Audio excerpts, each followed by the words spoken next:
That's like this. It's not Zoom link specifically. Mary's doing it too. She's zooming in as well? Yeah, Okay. Mary's doing it as well, so. Oh, I didn't know that. Okay, which is fine, but, so The link should be, it's the same link as in our invite. Yeah, I don't have it on this one, it's mine and Tom. Right, let me see if I can. oh, sorry. My sister-in-law's. So. I never zoomed in. It's on here, so let's see. You just. What's the actual agenda? You're looking at financing. Oh, it says waiting for host to start. Okay, great. Perfect. Sorry. So we will start at 10 o'clock. Okay. This is. Yes. We're not, so let me go sure that we should be. So that was kind of times was not stolen. Shows us, and I think everybody is. Yeah, just because of how this works out, we don't do it for us. So we're not muted, so he can hear. Okay.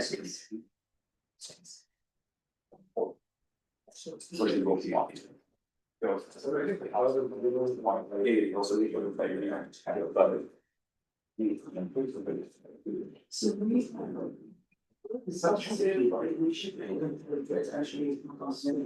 There's a figure, sure, you know, so you have to get you some of the house, which is more about. South and south, so we're not supposed to take for it. So I was that, yeah, it's one of them. Exactly.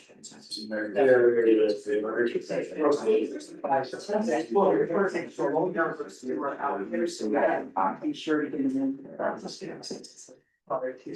I just, when I walked hatch this morning, I thought, but it's too late for me, I had to get to class. So because it was like. So we actually see it up. This is small. And that's from far regardless, so for the dollars, we're just like, please. This helps us to use and work both times they can. Make sure you say that. Actually, this is just, that's just, I think, it's time where we were, like, you were in favor of it. It's just how it passes to. This is a, you should ask, or we can try this. Whisper somebody I had this stuff, so we have to go exactly why, what you do it. Yeah. That's the thing. That's just, I didn't think of it. It would be fine, I would appreciate you to get it for. You just want to do it, as long as you know, different than those. Back to the traffic plan. Yes. So in order for the state of the things that show one ways are making false watch. So I don't know, that's, I gotta get a percent back, or a week, I did it afterwards. I gotta change that. How you doing? Good, good. But ready for the weekend? Yeah. Where you guys? Yeah, I ain't going anywhere. That I'm just, Don't worry about Just waiting for the agenda. Some of these, you know, like, what are you going to? Well, Yes. just 1 week, this one with all traffic. But we have to have, you know. Absolutely, It's the one way back down road. I don't even wanna go down to Idaho Springs. And on the front road. I should. Traffic was. No, we can't. I think I was telling, Thanks. went back about. I'm always. I'll have, but I'm concerned, a little bit longer. So many years I was just stuck in there We have, when I worked down in Montbello and yeah, they're not, yeah. I didn't have to worry about this. I'm sure. No, Jerry was there. Jerry's gonna be here, Mary's zooming in, we've got, Alex zooming in, I think Jerry was coming in, I don't think he's zooming in. Oh, we have 2 other agenda items we're gonna do real quick before we get to you guys. Okay. And then I'm just waiting for the agenda to come upstairs and then we'll start the meeting. But thank you all for being here, I'm glad you're here. Right? So where did you all come from, Denver? How was the traffic? Well, I got up super early, I just got like, maybe out the daycare, and drove to everyone else. Okay. I got here, asphalt thing. So that's kind of nice. Yeah. There's a nice money for that too. Yeah. Did you come far? Where do you live? Oh, so you come the other way.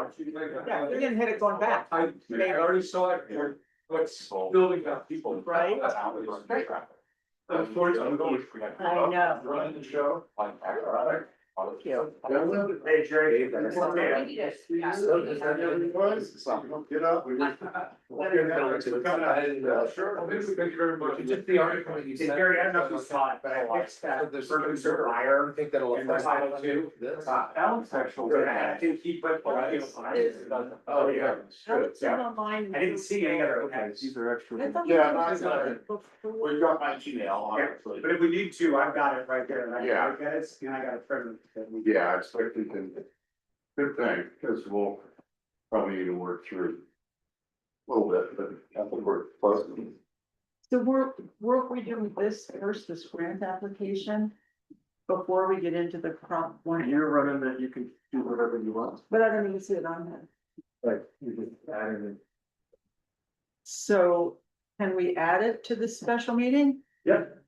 It's been noticed, You don't have to notice that. because it's just an approval of what we already approved.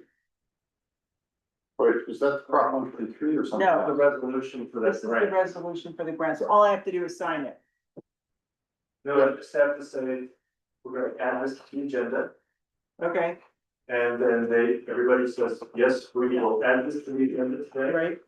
And then I was just gonna do it at the end. I thought it'd be best to get the Prop 123 stuff out of the way first. Okay, we can do that. We can also do this real quick while we have Amanda here. if we- It's fine, it doesn't honestly, matter.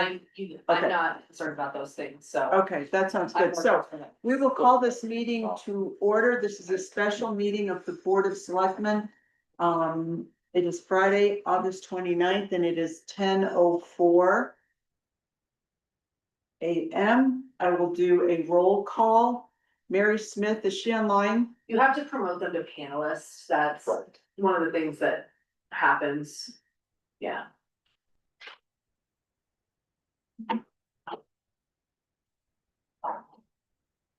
Are they promoted? Okay, so Mary, are you there? Yeah, I'm here. Can you hear me? Rep, I can hear you. Okay, Alex cool. Sassoon? I know Alex is out there. He's there, there's two guests, there's also which one is him. Okay.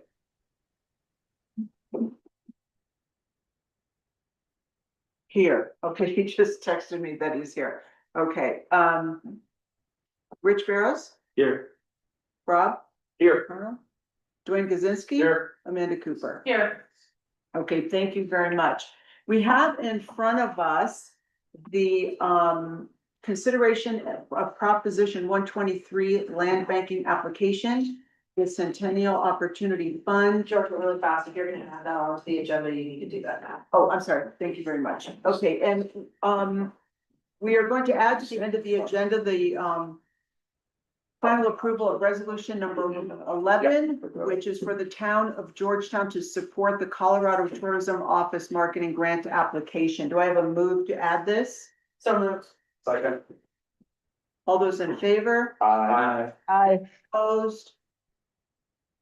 Mary, okay, thank you. So we will add this to the end of our meeting today. All right, now we are going to consider the land banking application with Centennial Opportunity Fund and documents associated therewith. In addition, we have a purchase and sale agreement and a ground lease. So, Dennis, for item number 2 on the agenda, what does that consist of? 3 is the purchase and sale agreement, and then 4 is the, My suggestion is consider numbers 2, 3, and 4 together, really. Or at least have a discussion on them. 2 and 3 then maybe. I don't see the ground lease on here. But anyway, so they're all Yeah, together. there's a ground lease. Yes. Do I have the Number wrong three. one? Number 3 is purchase. And ground lease for such property. Purchase Oh, I'm and sale sorry. ground lease. Okay, very good. So consider items 2 and 3 together. 2 and 3 together, Yeah, very 4 good. is limitation. Okay, Obviously, sorry. Apologies for the confusion, I didn't see it. They're together. Okay, very good. So the discussion on the necessary documents, did you want to start that, or should we just start with comments, or Sherry? Sure, just a couple of notes, from during your Tuesday meeting, while you had, I think, a pretty good discussion about the grant or the application itself, the loan application, that's number 2. There was not in your packet the purchase and sale agreement, the ground lease. that is part of that whole package, when we know that this is the property underneath phase two in the Lakewood Flats development, and you had wanted to see and understand that, the purchase sale agreement, the ground lease, those are in your packet, we got those from Dennis and me a couple of days ago. I did get an email from Selectman Smith last evening and responded to her. She had raised a number of questions that we can go over, or maybe the probably easier thing is to have the applicant go over the not only the purchase sale agreement, but the ground lease, and as they're doing that, kind of pick up on the questions Mira had asked. I responded by email to her and to Max last night. A number of things where we're correcting errors, adding the town's PO box, things like that, but there were a couple of more substantive questions. And I know that Max and company are probably ready to tell you about that, so it might be good if we heard from them just sort of generally about the purchase and sale and the ground lease back, because that transaction is the main game here, so. I invite you to hear from the applicant. Very good, thank you. Sure, and I'm happy to go from here, and if there's any questions at any time, feel free to interact. So we provided you with the purchase and sale agreement for lot 6, 7, 8, 6, 8, and 9, block 2, plus a ground lease. I want to be clear that the ground lease form is what's being approved here today. We're not actually entering into a ground lease until there's a closing. So I know on an email that I saw last night, there were some questions about some blank spaces in the ground lease. Those spaces need to be filled in once we have the date of closing and the land bank application complete. So, but the form, what we want to do is have the form set today, so that if this is agreed to, when we're ready to go forward with the ground lease, all we're doing is filling in that space. That makes sense. Yeah, and then, so there are a couple, I think, minor issues that, one of the selectmen brought up. Those have been fixed, purchaser, buyer, and I think Dennis put the PO box in.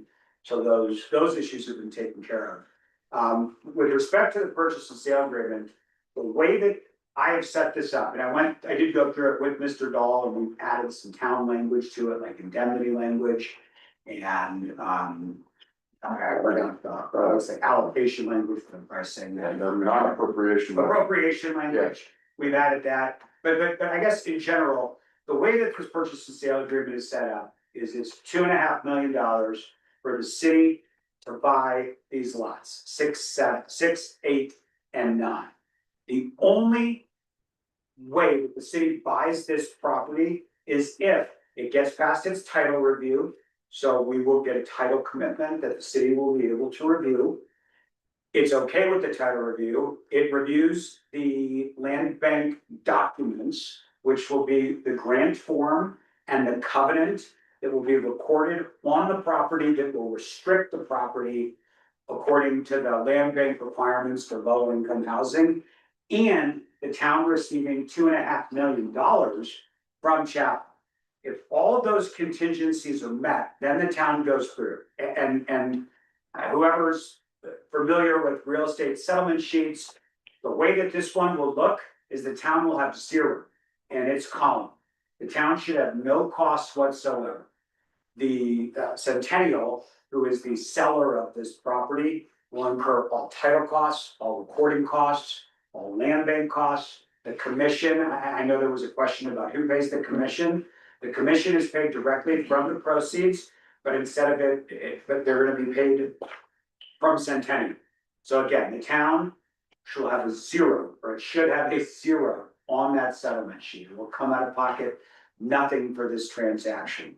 The way that we set the purchase and sale agreement up is that it gets signed today, it gets submitted, and I think Tanner's actually agreed to drive it down and submit it directly to CHAFA.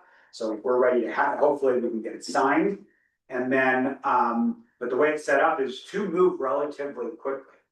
We get it signed, then we've got to wait for CHAFA, which I think Tanner said with the last meeting, maybe a couple weeks to get the documents. Before that, with a title review that I'm sure Mr. Dahl can complete. And then really, it's trying to get this closed as fast as possible. What's not in the purchase and sale agreement, but which we described at the last meeting is, you know, the two requirements for loan forgiveness. The first one is already met, and that is an approved development plan. The second one is permits and a loan, which COF basically already has. And so the idea would be is to get this closed and then turn around and get it forgiven as soon as possible. But in order, since the way CHAPA is set up and the way we have to do this program, we do have to have that ground lease. And so the way that we set the ground, I guess before I move to the ground lease, does anyone have any questions on the purchase and sale agreement? I had a lot of questions on the purchase and sale agreement, but a lot of them, so there were a lot of conditions that survived termination of the agreement. What is that exactly? Sure, that's a lot, because that's legalese. So issues like indemnity. Let's say that COF has to indemnify the town for a misrepresentation. And this is a big what, there's no misrepresentations, but let's just say that occurs. Mhm. Under real property law, when the deed is recorded, basically the deed assumes all of the reps and warranties and supersedes them. So what attorneys do, like Mr. Dahl and myself, is we put in the contract that after the deed is recorded, this contract still survives with respect to the things that survive closing, like the reps and warranties. And so if there's one specifically you want to go through, I'm happy to talk about. Well, this was mentioned in title objections, a CHAFA denial, the closing termination, and a buyer or seller default not being cured. So I didn't know why the reference to those conditions surviving termination would be, well, why would they survive? Sure, what, if you could help, what? Yeah, so if you go first of all to section 4C. Okay. So that's title objections. If the title objections are not cured, and it says kind of towards the end of that paragraph, that neither party, if everything terminates, neither party has an obligation except for those things. That expressly survived termination. That's right, and that goes back to what you're talking about Correct. then. Okay, Correct. And I would say the reality, and then this is, I mean, this is a legal purchase and sale agreement. I mean, we tried to make it look, we want CHAPA to see a real sure. PSA, but the reality is this. If your town attorney sees a title objection on this property that he can't live with and that the town can't live with, this agreement's gonna terminate. Right. You're gonna make a title objection and we're not gonna close, and we're gonna have to rescind the application. I don't think that's the case because there's nothing on title that would prohibit this from going through, but let's say, for example, something does come up. Right, Then the reality, the practicality is you would terminate the agreement and not proceed with it. I don't think there's any title objections you would make. Right. That if we can't cure them, like here would be an example. Let's say, this is hypothetical. Let's say a lien gets put on the property. There's a $10,000 lien that gets put on real quick. Mr. Dahl will make a title objection that says you have to clear that lien. We would clear that. If we don't clear that lien, you don't close, we don't get CHAPA funding. right, no, and I understand that's, what would survive termination? Well, in that case, No, nothing would survive. yeah, Okay, because you would terminate. Exactly, Because you would terminate the agreement. okay, Yeah, so there are, but there are conditions that would survive termination in a legalistic manner, that's what they say. correct. Okay, So the representations and warranties are really the things that would survive termination. And I really think that that's probably about it. and what are those?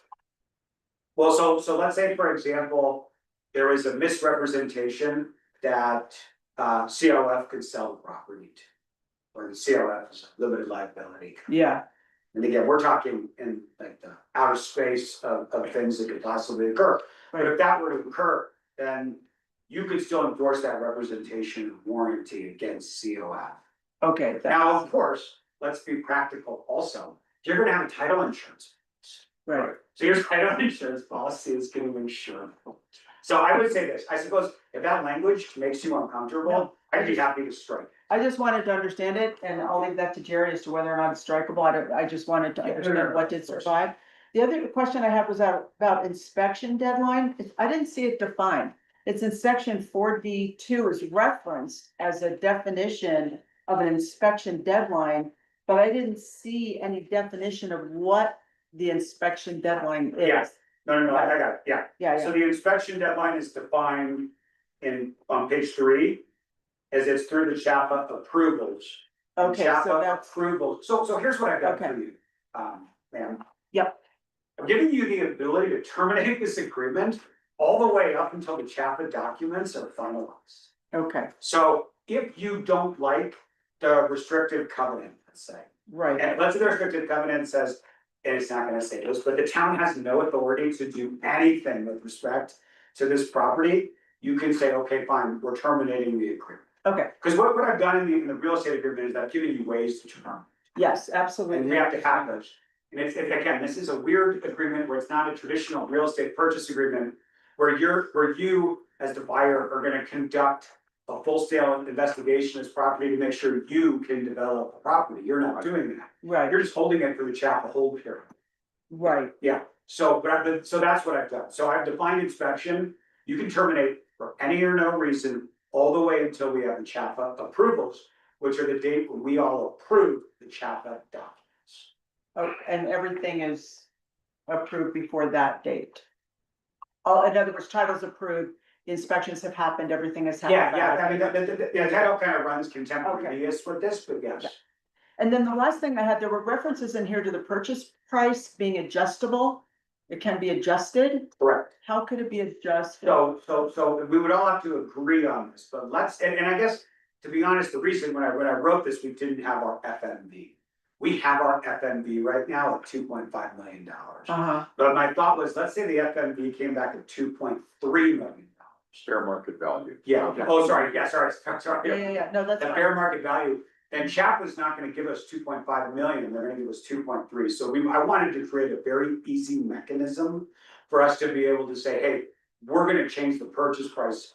Basically, we're gonna have to follow that FMV or that fair market value, which we got, was it yesterday or the day before? So we just got it, it's 2.5 million, so we can take those out if we want to. But again, I was writing this before we had.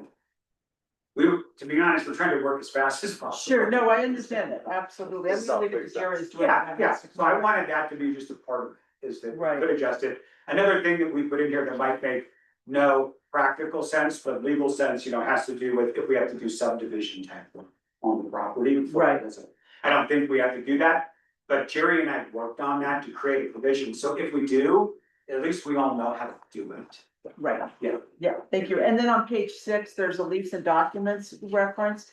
It says the property is not subject to any lease. I'm assuming that means currently, because it is gonna be subject to the ground lease, right? After closing, so After yes, closing, so okay. once we close, So that's an after, then we have the ground. lease. So what I'm representing to you is that when you buy the property, there's no. it's not gonna be subject to a lease to, Max and Tanner to do something that you would have to comply with. Okay, very good. And then obviously taxes are paid by seller. Taxes are paid by seller, I have it in here. So what'll happen is at closing, the title company, I think we're using land title, they'll call up the assessor and they'll say, give us what's called a tax certificate. Right, Those cost like $10 or $25, and they'll say taxes are, I'm making it up, $100, and we'll prorate it $1 a day, Right. and you have 291 days of the year that we're prorating through, and you pay that amount. And it'll be based on whatever the current assessment. No, we pay. the town, we that's pay. what I'm saying. Yeah, it doesn't fall on the town. No. We take all costs. Yeah. Everything that. If it's not even included in here, there's $1 that is brought to Dennis that is part of this transaction, I pay. for. You Yeah, pay, that's what I mean, is at closing, the assessor will say, Kurt, you have $2,371 in taxes that have to be paid. So when the property is conveyed, it is clear of taxes. okay, and then, it references a 1031 exchange. That, we can take that out, there's no that's just typical boilerplate real estate contract Okay, language. because we're not doing a 1031 exchange, obviously, in this. And then what happens in a force majeure case? Like, I don't know what would happen, like, whatever, Sure. then it just we just terminate, obviously, right? If there's force majeure, or what does that affect? So let's say there is a force majeure case, Yeah. let's say, we'll give an example, like the title objections or the approvals, if those take longer. Sure, But it's because, let's say the government shuts down, or screw the government, but it's like, Well, let's not don't say that. create a force majeure. But what would happen is, I mean, the typical way it would work is Jerry and I would talk, and we would most likely extend everything okay, day per day. Or if it's just impossible, it just terminates, yeah, and we just move. Okay. Hopefully, we're not gonna have any catastrophic events. right, okay, But that's just another kind of boilerplate contract term that gets put in. And it's Right. really, if there's a deadline, it just gets pushed out for Okay. that force majeure. Or if it becomes impractical to do the transaction anymore because of it. yeah, or because we don't get chapter approval or whatever. If you don't get job with approval, it automatically. The whole terminates. thing's probably, you're But- right, doesn't go Yeah, forward. but I mean, Okay. let's say the property floods Yeah, and then it Right. wouldn't make sense. We'll say, okay, well, we're pulling back. I think those were all my questions on the PSA. Amanda, did you have some questions? or- No, you covered a lot of the stuff I was concerned Okay. about. It might be a good time to look at the Map, because that came up last time. Okay, what exactly you know, is being acquired, right, and this whole business about where lot 6 is. Matt could probably articulate that to the board. I'll be It happy came up to. in an exchange of emails that I had with Mary Smith last evening. And so I think that's important to kind of cover that. It's kind of a policy call. I'm sure Kirk can probably do. I'll be happy to, through all this, we've been working with Dennis to donate a significant amount of land. Yeah. In Lakeview Flats, and all the green area is what is going to be donated to the city, as approved by this council. But it's going to be offered, to the town, which is, you know, the entire trail system that goes from the road all the way to the apartment complex and to the Argentine Street, all this Central Park, all the facilities, all the equipment that's gonna be installed is, will be all, donated to the city. Given that, we have lot 8-9, which there's plenty of land for, green space, and we've complied completely with that. When you now sell just lot 8-9 by itself, it needs to be attached to green space. And so the one space that we have not designated to the town, but we will, after this transaction, is lot 6. And lot 6 provides us with the green space that's necessary so that 8 and 9 has all the zoning requirements needed to do a development. So with this lot 6, the lot 6 is everything below the red line.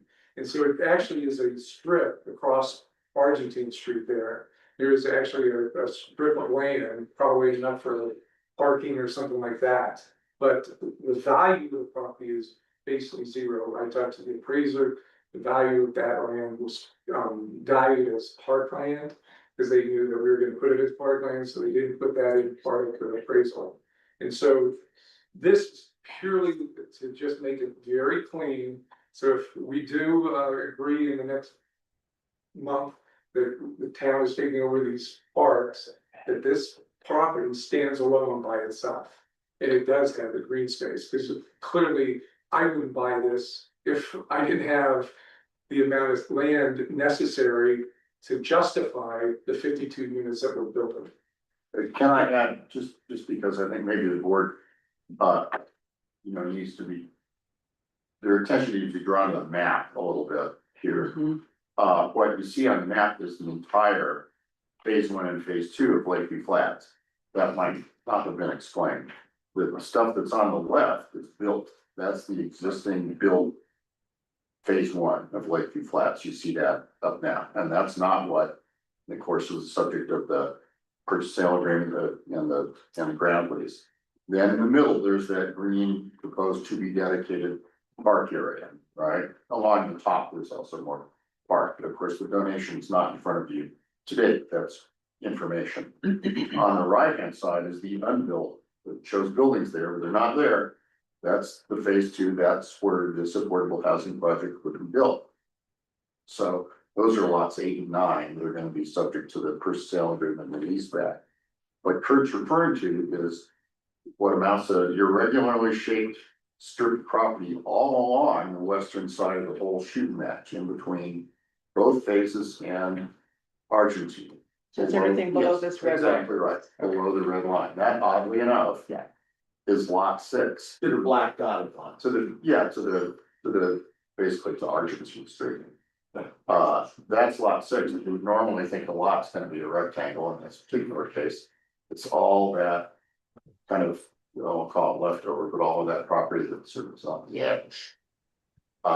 Kurt's main point, and then I'll shut up, but I just wanna make sure you were oriented here, because it is confusing. And thanks to that. My And problem Kurt's with making the that, point that's necessary as open space from a percentage standpoint with respect to phase 2. But I'm sure there's questions I have around. a couple of So I questions just still. said something too. Yeah, I think Mary had a question. Mary, are you there?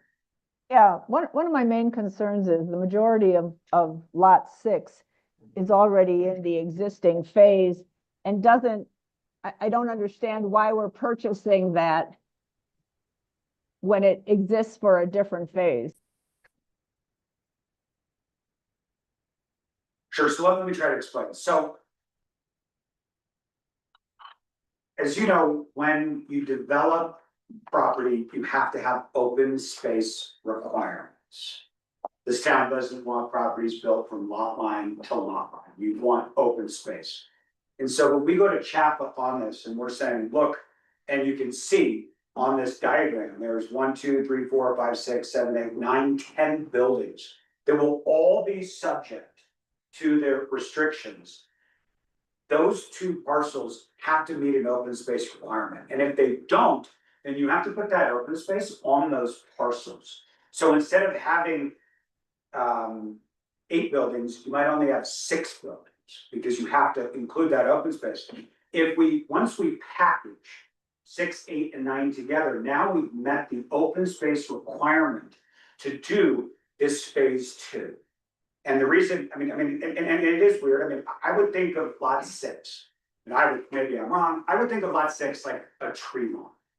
It's basically, you know what I'm talking about, is in the lot developments, right along the street, you've got a sidewalk, you've got an area for grass and trees. And granted, this does go throughout the entire development, but that's the way, and why it was plotted that way, I guess we'll never know, I wasn't a part of it, but that's what it was. So in order to have 9 and 8 have the capacity for these buildings, we believe it has to have lot 6 attached to it, so that you have the total square footage necessary for the density to build. And I know that's a mouthful, but I'm happy to answer any questions. So the existing open space isn't enough? Well, the existing open space is gonna be these parks that the town is going to. Right. So, and look, maybe we've got a little bit of a chicken and the egg problem and this came up quickly. This whole Prop 1, 2, 3 stuff came up quickly. I've been working with Mr. Dahl on donation agreements for probably 2 months now. But those are going to be donated to the city, and they're gonna be city property and city owned land that under the donation agreement and under the maintenance agreement, Centennial Opportunity Fund will then maintain. But I think look at it this way, if this were a third party transaction, let's say you're not the city and we were selling this to Georgetown Housing Development LLC, in order for that entity, the buyer, to put all these buildings on the property and to be guaranteed its open space requirement, it's gonna need lot 6. So we think, and so, I think it's the easiest way to put this all together and get this approved quickly in the time that we have. And to Mary's point, we can easily use lot 7 or lot 3. Those are what we've tied into this donation. The donation will not happen if we can't get it done by the end of the year, because there's a lot of different tax changes that are going on. And so having lot 6 was by itself, it's easy to attach to 8 and 9. We have all the green space that the development needs. But for this transaction, for a short period of time, it needs to be able to identify the green space so that it complies, so that it has 52 units that can be developed on this parcel. So lot 6 was not part of phase 1. It was part of phase 1. We're now taking it as the green space for the entire Development, development. right. I had a question, because it So looks that- like more than just Oh, the, hang on 1 second. Okay, Mary, go ahead, and then we'll go to Rich, and then, I got a question. okay, go ahead, Mary. So my concern is to prorate it then so that we are not paying for the parcel of lot 6 that we're going to be given back. I just don't want to pay for land that's going to be given to us. Well, can I answer that for Mary? Sure. Go ahead, Dwayne. Well, so Mary, I mean, the situation of this land, right, cost is the cost. I mean, theoretically, we'd still pay the same amount, whether it was only 8, 9, and I only say that for my 5 years being on planning commission and helping people that wanted to buy land for what they wanted to build. They just beat the code, so I mean, without it getting all complicated. Looking at this with adding 6 in on here, at the very least for the front for access, but they're exactly right and what they need to be able to build, what they want, which is what we're agreeing to. It wouldn't make sense if they didn't add 6, 8, 9 to this. I get where you're going at, but theoretically, the price is what it is. And it's sure, Almost. yeah, it's just, this makes sense, and only because I've helped too many people develop areas where like say a lot was only 4,000 square foot, so they buy 2 lots, which gives them 8,000 square foot, which they meet their 5,000 square foot minimum to actually build a residential house on. This falls under the same idea, so it's not like we can go, well, let's take 6 off and get the price for cheaper. This kind of has to be part of that, without it getting in a hugely long discussion about our building code, et cetera. Well, the appraiser also Yeah. valued lot 6 at 0. It is part. So it doesn't matter. Absolutely 0. It's not valuable. Oh. There's Yeah. nothing you can do to it. But even if it It's was, purely. Yeah. In the conversations Dennis and I have had about just this whole park situation, and we talked about. This area, and you know, it could be a great area for parking. Or Right, and I- event parking, or it could be whatever the town decides they want for that land. I would be more concerned if this was upon here. If that helps. I still have a couple of questions. One is, it looks like this right away jogs in, there's been some landscaping along there. And it also looks like there's a concrete pad being formed that might be part of that lot 6. I don't know if that's for dumpsters or whatever. I think it's all on lot 5, that's for dumpsters. Yeah, I'm just not sure exactly where that is and what would happen to that. Because then it's not open space. The other piece was, and I'm not sure how, if, lot 6, there's a issue with another development across the Argentine and with water and sewer. That us owning lot 6 doesn't affect that in any shape or form, or an easement for that. No, there's, I think, a pre-existing easement. And we'll show up on title when we see the title commitment.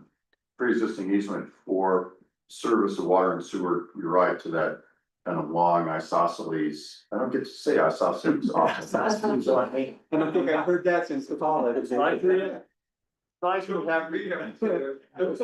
nice to have the excuse, but that's a, you know, underground water sewer easement, it'll likely show up on title.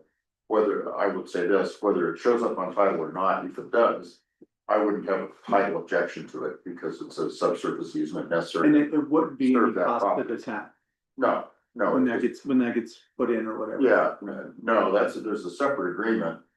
That we negotiated with, between Kurt, the town and owners of that triangle. For the water and sewer service. The when, as, and if, probably all 3 of those things apply to the development of that triangle. But it wouldn't, be an obstacle, put it that way, to doing this transaction. Okay, and then the lots 7 park agreement, that's gonna be done by the end of the year? Should be, we're shooting for October. And we're also planning a work session for you all so that we can bring all of this back and educate you on exactly all the intricacies of the trailway along the lake, the maintenance agreement that we're planning, the contribution that the HOA is gonna be contracted for, so that you can understand all of that before it's presented to you for approval. And this, just as an aside, to throw in my view on lot 6. It's always good in my view for the government to have as much right of way as you can along a major arterial or garden team. So when Kurt said, hey, would you like lot 6? I immediately said, yes. The use, you could say it's for parking, okay, we don't know that, but 10 years from now, if the town needs to expand Argentine and we already have that right of way there, good for us, great. But this is part of the buyback, right? This would go back to Centennial? But I'm, For a in brief the time. agreement's going to be a Okay, we can do that. instantaneous, it goes with the donation Okay, of all this other land. okay, thank you. Then the other question, and it's not on the, it's not with the lease agreement, I guess, for you is like, the town ordinance requires that each building have some affordable housing in, and it's not all in one or two buildings. Is that still gonna be part of the agreement when we put, I know it's 70%, you only require 10%, but is 10% gonna be in all the buildings that we build? We'll be compliant with the ordinance, but, to take a step back though, we're gonna have 36 affordable units. I understand. And so, yeah, I mean, It's almost like, there'll be three buildings that are completely just for this affordable housing program. Well, and to answer your question, typically there may be two deed restrictions, right? If SHAPA says, here's our deed restriction, or companies, the recoverable grant agreement. It mandates that 70% of your units are affordable to households below 100% AMI. That's one deed restriction. And if the town requires that 10% of the units, and I don't know what income level your local ordinance is at. 128. It's 120%. Right, so you could record your deed restriction at the same time, right? Chapa's would be deeper than yours, so it would supersede it, but yours would also be recorded, right? So it would have to be compliant with both. And Very that, good. your I mean, ordinance, that's what I wanted to hear. yeah, exactly. And your ordinance deed restriction is not reflected in this PSA and ground lease structure, but by nature of the planning process, it will have to be recorded. Well, and theoretically, I mean, 70% of an area, there's a lot more than what we could ever dream of. Of course, it's just that you could, if you were a builder, say, okay, these two buildings, I'm gonna do a little better on than maybe the ones that are affordable housing. Yeah. Well, to answer your question, actually, it is an important distinction because Chaplin does not have that in their deed restriction, right? Their deed restriction will Right. say 70% of your units are affordable. And they don't have the requirements to say those have to be evenly distributed amongst all of the buildings built. So there will have to be an alignment of the local Yeah. ordinance and the Chaplin deed restriction. The 10%, but it just guarantees that the time, we put a lot of time into that ordinance, and so that all the, you know, I for that, like section 8 folks aren't all in the same building, other folks in another building that might be a little nicer. And you want all the units to be of equal The same. I want quality. people Yeah. treated fairly. Yeah, Well, but truth too, but I mean, but what somebody's willing to pay for it too, I mean, if you have a Ford dealership and a Mercedes dealership next to each other. You know, I mean, you can't, I think we have to be careful of crossing that line, because we also have our code. You know, so I mean, if a builder meets code. If I put cabinets, I could spend 5,000 on cabinets, I could spend 50,000 on cabinets, right? Does that mean the place is better to live in or less better to live in? We have to be careful how we cross that line, I think, sometimes. Because too, like, as a builder, you can dictate by code what you should want me to build, but I think we should be careful about what products I put within that. You know, as long as it meets the code. We're huge on that in Georgetown for windows, whether it's solid wood windows or not. I can choose that, but that costs more. But it doesn't mean putting a lesser product if it meets code, dictates the quality of that building. I So we have to be- understand, but we have to even be careful housing, with that. all the affordable housing folks in the.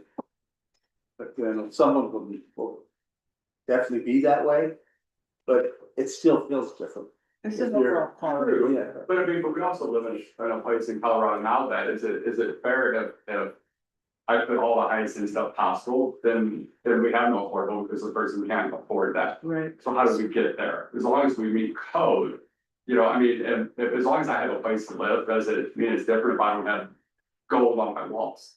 Right. You know what I'm saying? So I mean, like, it's, we just have to be careful how we cross that and what we're really after. And I want Yeah. to interject here, I'm sorry, I know that we have a time constraint, are you good, do you have any questions you want to ask? before No, we honestly, go? everyone has been very thorough. The concern I had was over the affordable, the, Okay, this 70%, where are they gonna be where they're gonna located? be located. That was a big concern.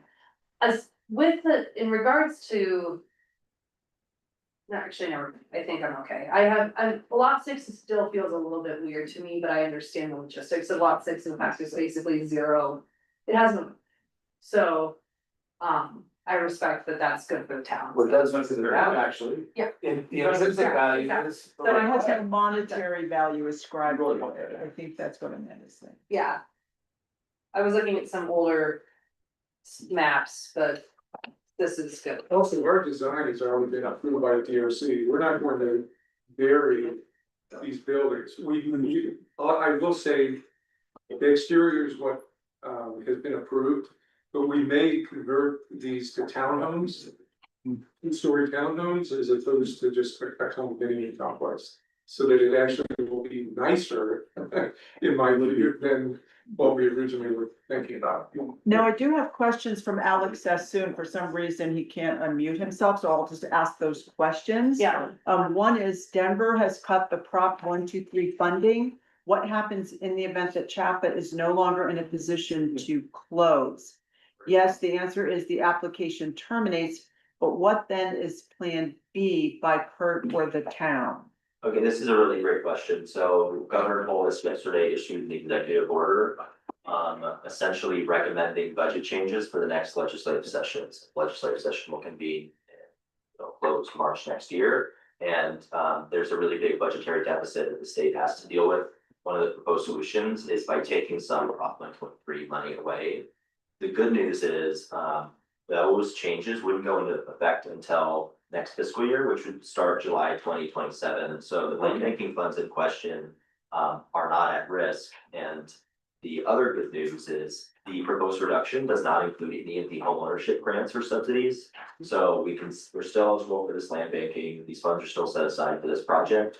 And as a bonus, all the additional subsidies that this project would pursue, the additional grants, low cost mortgages, everything else to try to get it as affordable as possible. None of those programs are being reallocated or reduced. We're Okay. gonna be putting every effort possible to get these other subsidies into this program. One is the $84,000 subsidy. You know, these are really serious numbers, so if we get our unit down to 300, all of a sudden it's $210,000 for the original owner, purchasers. And currently, even with current rates, I think I've calculated, the mortgage payment with the HOA would be $700-800. So I mean, it's incredibly super affordable.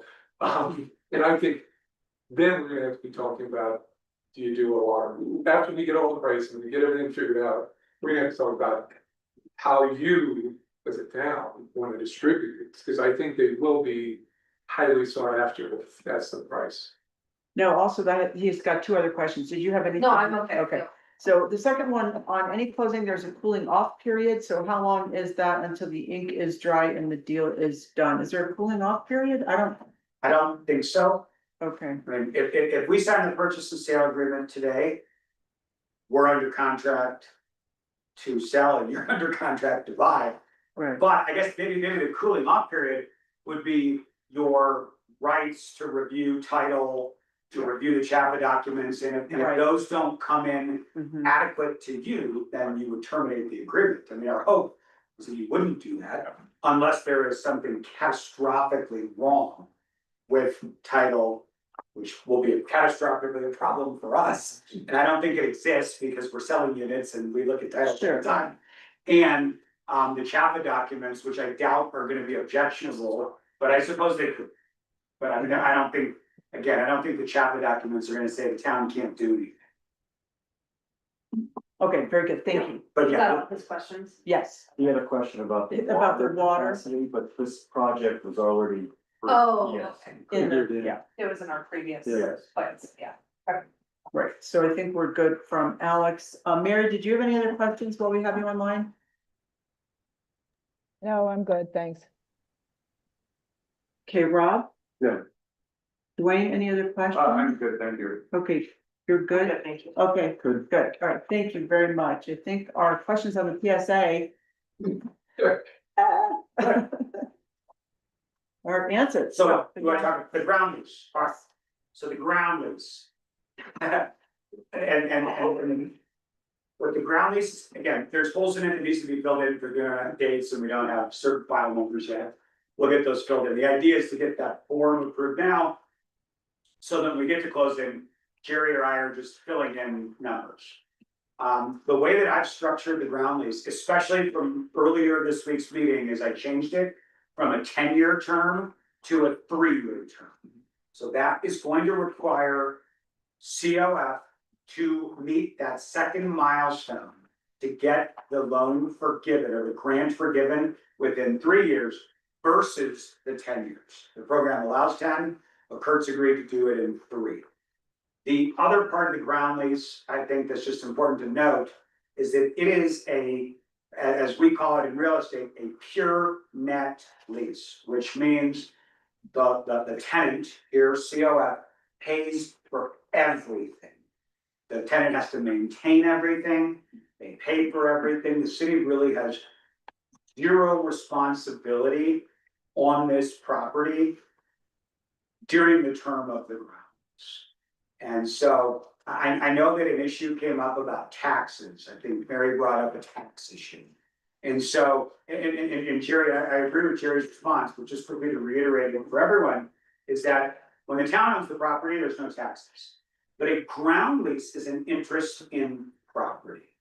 If you think about like a normal lease, this is not a normal lease. This is a ground lease actually gives the ground tenant like ownership rights in the property, but just for the time during the lease. And that is a taxable interest. Now, I don't know how it's taxed. I'm not a tax attorney, but it is something that can be taxed. Now, again, we're hoping to turn this around and have this forgiven ASAP. So hopefully there would be very little. We taxes there. already have a $15 million line, so it's not like, that will be there. Yeah, and we're thinking this can get turned around quickly, so I think the tax issue will be negligible, but we understand things happen and maybe it takes longer. But I don't know, I mean, Jerry, I guess you'd have to educate us as to how the taxes would be assessed on a ground lease, but if there are taxes assessed on the ground lease, or when taxes are assessed on the ground lease, they will go to the ground lessee, not the ground lessor. So you won't have to worry about that, and I think those taxes are issued by Clear Creek County. Yeah, the town is of course the ground lessor and we're tax exempt, of course. But it's an interesting question, and I know that the legislature has dealt with this over the years. Around people that have like concessionaires on public property. Right, concessionaires on private property, you know, that's still a tax bill for that lot 1, block 2 of that private property, no problem. But concessionaires on public property in past years have flown under the radar, is right, public property is tax exempt, so no tax bill.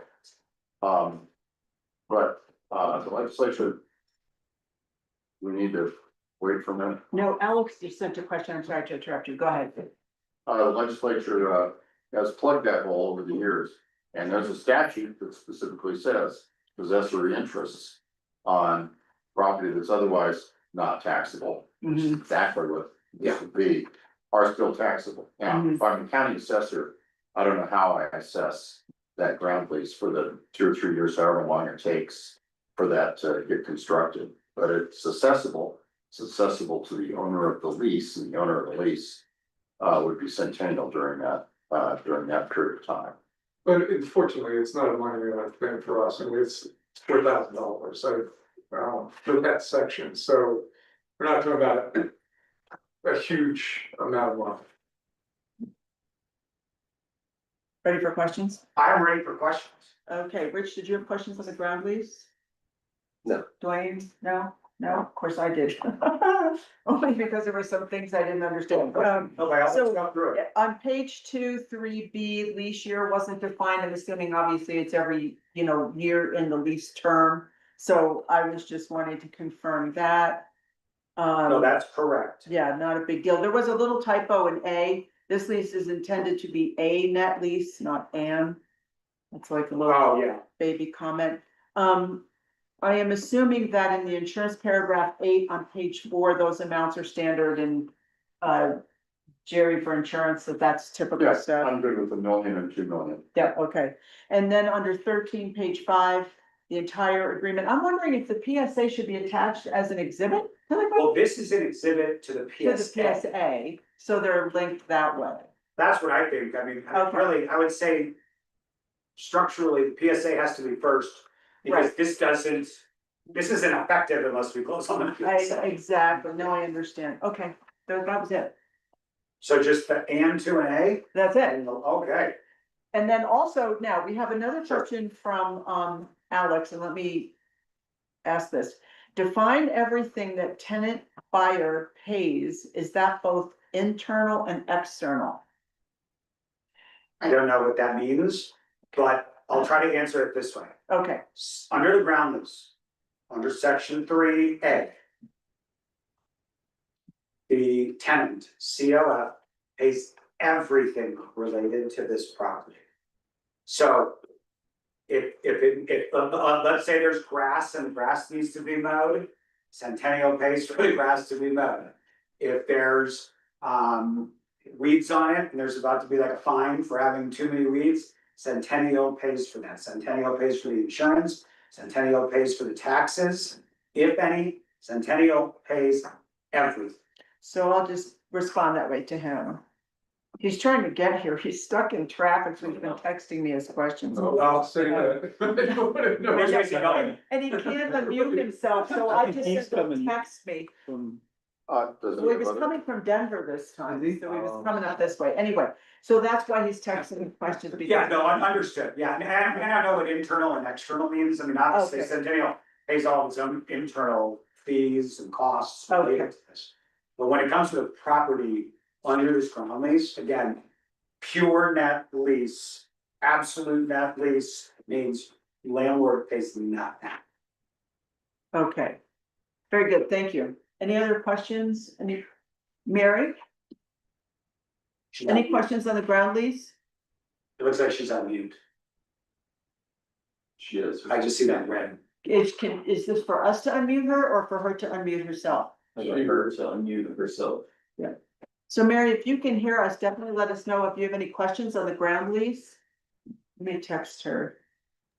No, I've already had my questions answered, thanks, on the ground lease. Okay. Thank you, Mary. And he just said internal, et cetera, of building and they pay everything as Oh. well, so yeah. Okay, And again, nothing's gonna be built on this property right, until it's deeded back to Centennial, because once Centennial gets its loan. And Chapa forgives the land grant, then you convey the property back to Centennial, and then Centennial will start building. And you'll no longer have any ownership interest in lots 8 and 9. And then hopefully by that time, Mr. Dahl and I have the donation agreement completed. That will include 7 and 6, and there's some other little portions of some other property. okay, very good, thank you. Anything else? I think we are, so if you look at your special meeting agenda action item and discussion, there is a recommended motion. And I think. Let's see, Jerry, do we need to add as edited or? PSA ground lease. Application PSA and ground lease in form approved by the town administrator and town attorney, so we're good. So we're good. Yeah. But we're not gonna sign the ground lease now, am I Alright, understanding? fine, but it's Approved. approved. And it'll be attached to the PSA. Correct. And the only edit that I saw on that was changing an AN to an A, which I'm happy to do and print, Or we can just leave it and Mr. Don, I can fix it. However you need it to have it, because we want to make sure you get this today, correct? Because Tanner, you're gonna take it down there. Okay, so do I hear a motion? So is the proper motion, I make a motion to approve the application PSA and ground lease and direct it to be signed? It's right there. here, it's right Yeah. Which one right here? Oh, there you go. I move to authorize and direct the police judge to execute an application PSA ground lease and any necessary supporting documents for Proposition 123 loan funds in connection with the Lakeview Flats project phase 2, the farm approved by the town administrator and town attorney. Thank you. Second, I second it. all those in favor? Aye. Mary? Any opposed? I vote aye. Mary You vote votes aye. aye. Okay, very good. Any opposed? Very good. Motion passes. Thank you so much, everyone, for answering our questions and taking all the time. We really appreciate it. And, let's see, Alex says aye. So we have a second and aye. Okay, so we are good. So thank you very much. Now, Thank you, you guys take some notes on, I'm sorry, but of course, we all set up, the previous meeting. And unfortunately, you'll have to see me again about the bar, so. well, we need to get this signed and. sealed We today. do, can I? Just a All final- right, very good, Alex. I've been holding up the phone and showing them what is happening Can here. we talk about just the logistics of signing here? Yes, You'll need something signed yesterday for, Correct. We'd like to get the application signed and the purchase and sale of this. so with that in mind, we've got two very, I think, short agenda items. So I think probably the best thing, if no one objects, is hang around, we'll do these other two agenda items of the meeting, can get adjourned, and then we can get into production mode. Is that? I got one quick question. Do you need me to print out the application or do you have a copy? We have so many pieces of paper. I I'm know. gonna go back here and I'll print out a copy of the application. And then the purchase and sale agreement doesn't have any edits too much. Yeah, I think that's a precaution to do that, wanna make sure you. What? Or use the rest, Oh, okay. but then everything is fine. Well, you want us to just walk downstairs for your meetings? There's still a public meeting. Yeah, public meeting, it's good. You can use my office if you want. I got just a type of something. Okay, yeah, use Dennis's office, that's probably actually. Use you. I don't want to be spread. Okay, that's good. I'm sorry? Yeah, we approved everything. Yeah, so if you, is it a quick question? Yes. Yeah, absolutely. Kurt, I think that Alex would like to ask you a quick question. What is your timeline for, assuming that we get this through in the next 2-3 weeks, whatever? What is your timeline for actually commencement of construction and so on? And what might be the timeline in terms of completion? Okay, we will start excavating immediately. We will be putting in the foundations.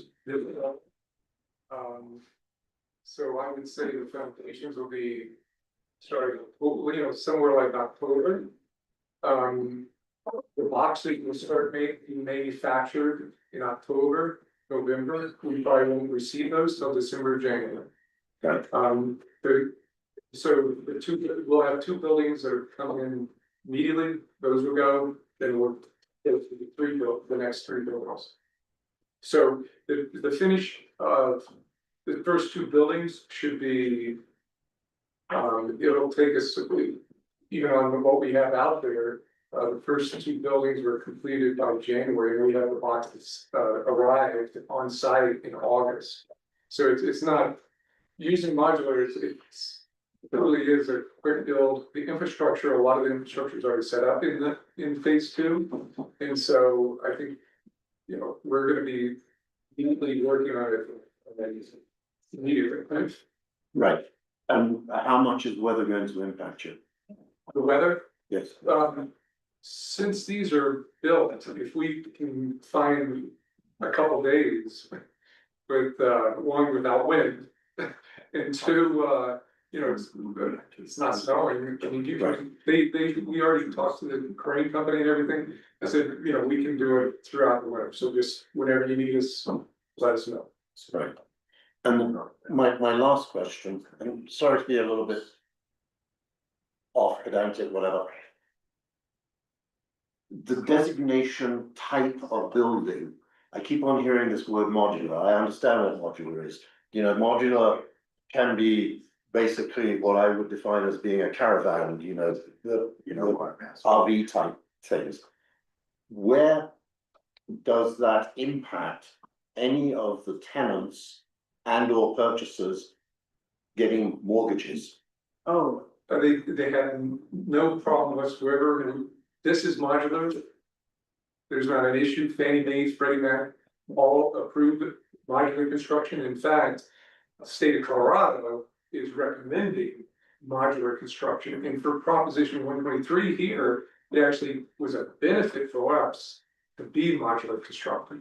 I think if it was modular construction, this project may not have been considered for funding. It's how much the state wants to support it, because we think it's the most cost effective way. It also has less construction waste, the quality control is strong and. Controlled environment. Yeah, definitely. And then kind of to the board, there was, I'm not quite sure who it was asking the question that we had spent some considerable time putting together the requirements for affordable housing. It was you, wasn't it? For affordable housing. I didn't hear what the answer to that was in terms of, splitting up buildings.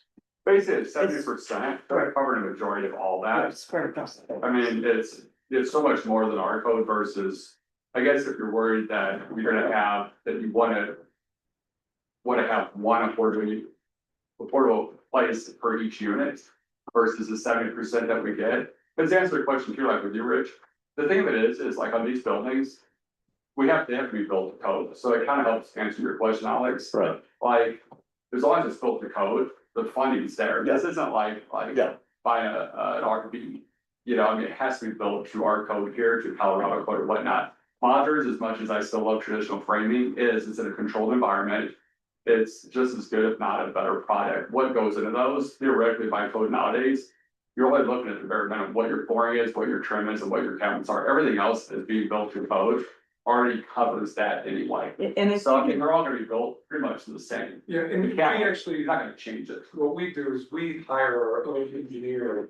And they go and take pictures, and they're at the site, the manufacturing site, every day. And they make sure that it's all compliant with the architects and the engineers as well for outside that. But we have someone that we hire, we employ, that watches over it. Yeah, and your local ordinance and affordable requirements stay in effect. The state's requirements do not supersede yours, so this project will have to comply with both state's affordable requirements and local governments. Just out of curiosity, where are these modular homes constructed? They, South Dakota. Okay. there you go, that works. That figures. Thank you very much. If you thought this was place, this would be. Go up there. No way, this place is much windier. I grew up in Rapid City, lived in Keystone, so, yeah, this is Well, thank a you. lot more snow. Thank you. Glad you made it. We're happy to see you here. We lost one and gained you, so that's what happened. Okay, so back to our agenda for the day. And thank you, gentlemen. We'll proceed as discussed here. We have on our agenda, we have added to our agenda this resolution number 11 regarding the grant for the Colorado Board of Tourism. We approved it the other day in the Board of Selectmen meeting. So, and I will go ahead and sign it. And that's all we're looking for here, right? Dennis, is to just say, No, at your agenda, you pushed this to this special meeting for final adoption because you had questions. The two questions were, is the $5,000 an annual thing for the next 3 years or 1 year? And I researched that, it's a 1 year thing. The grant has to be renewed every year. That's the answer to that one. And then Rich, you asked about benchmarks. Yeah. Because the grant has to be renewed every year, then that's the opportunity for the town to review its effectiveness before you say yes for the next year. So I'm also happy to report, Georgia signed a letter of commitment that was included in the grant application. Jess has submitted that. And once you adopt this resolution, that will be included in the grant package after it's signed today. so. We're good? On Tuesday, you continued your consideration of that resolution. That's correct. Today, that's why it's on today's agenda. So proper motion is to adopt resolution number 11. I'll make that motion to approve or adopt resolution number 11, series 2025. Do I hear a second? All those in favor? Aye. Mary, I, any opposed? Thank you, that we have adopted resolution number 11, and I will sign that. Thanks for the follow. And, okay, lastly is the consideration of action on litigation. Yes, thank you. You received advice from myself and special counsel in the McHugh and Gaskins versus Town case previously on Tuesday during executive session. At this time, I am recommending that you appeal that decision of the district court judge from the August 25th order of the district court judge, and I form the motion that I would ask you to take to authorize myself and special counsel to do that. Would be us to move to direct counsel to the town to appeal the August 25th, 2025 order of the district court in the case of McHugh and Gaskins v. Town of Georgetown, case number 2024 CV 30038. So Second, I'm sorry, who was first? Rich. Rich, second, Wayne. Robin, Dwayne, Robin, Rick. Rich got it. How's that country music? Were you made the motion? He made motion. Okay, He Rob. seconded. Okay, sorry. R and R. All those in favor? Aye. Mary, I, any opposed? Very good. Thank you very much, Jerry. Thank you. Before we leave that issue, a number of you have contacted me and asked me to talk with Jerry about investigating some other issues related to that, and so I am going to meet with Jerry, and we will be researching that, and Jerry will report back to you on those findings. Thank you. thank you. Very good. Thank you very much. Any other comments, questions, topics for conversation? I have a question for Jerry, but it's. Yes. Records. Your agenda is limited to Right. the agenda that was approved, including the resolution 11, which was continued to today. Yes, So very you good. don't have the opportunity to sort of import Anything random else? other things as we usually do on a regular basis, but not today. Thank you. Got All right. that right. I'll make a motion to adjourn. Second. I got that one. All those in favor? Aye. Any opposed? This meeting is adjourned at 11:10 a.m. Thank you. Thank you. We don't want